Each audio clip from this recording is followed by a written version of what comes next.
Baba muna tayo guys. Punta muna tayo dito sa may playground. Iwanan ko muna yung dalawa. Kumakain pa. Ang ganda dito sis. So makaka-relax ka. Relax ba? Sahay. Alam mo daw diba yung ano dito? Yung halaman na yan. Meron yan sa atin. Ito yung ano nila dito. Playground nila.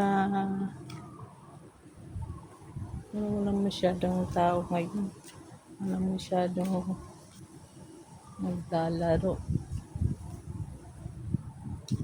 Tahimik lang lugar dito eh. Kung gusto mo ng tahimik, dito ka tumira. Yan, may mga palaruan sila dito. Ayan. Ayan siya. Ayan yung itsura ng ano nila dito sa loob. Ngayon pa kami uli nakagala dito. Sabi ng isa, gumala daw kami.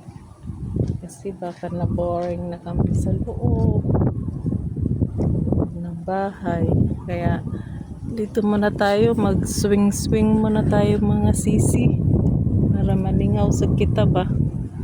Bisa tigos na kita. Pwede pa naman mag-swing din. Diba? Ayan. Mag-swing muna si Madam Auring. Swing muna tayo. Eh, wala man tayong mga lingaw, kundi mag-swing. I want to swing. Swing. Kanta-kanta na lang ta. Okay. Gamingaon punta dia sa Pilipinas. Lahi man gid ang Christmas dia sa ato kay kabibo man kita bisag ginagmay na handaan. Kabibo man dayon kay katipok man dayon ng mga kamag-anak, mga igagaw. Kabibo dayon. Dani lahi man diri kay kanya-kanya man ana man gid na. Lahi man gid. Hindi maginato siya kumpara sa ato na mabibo kay naatanan atong mga igagaw, mga uyuan, mga iyaan, mga apuhan.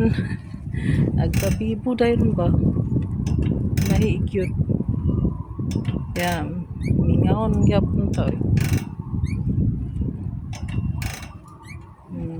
tapusin na lang yung aming kontrata dito.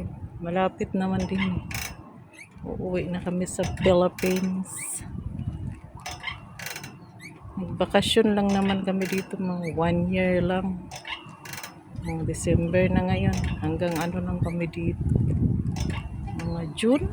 July ba yun? Kalimutan ko. So, dahil lang naman sa work ng banan ako. Kaya kasama kami dito. Pasalamat din kasi naka-experience din ng magbakasyon sa ibang bansa. Makakita ka din ng ibang mga view, mga ibang lahi ng mga tao, sari-sari.